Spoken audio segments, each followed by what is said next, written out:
আমার কিছু কথা ছিল, বুকের ভেতর খামছে ধরা অভিমানী কাঁটার মতো কষ্ট ছিল।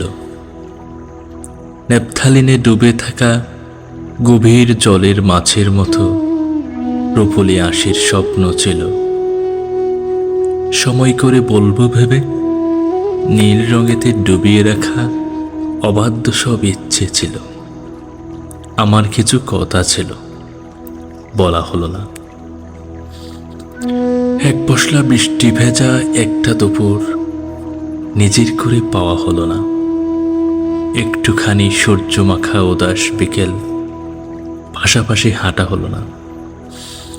একটা দুটো নিয়ন বাতির ঝলসানো রাত মুখোমুখি বসা হলো না। অনেক কথা বলার ছিল, কিছুই তবু বলা হলো না।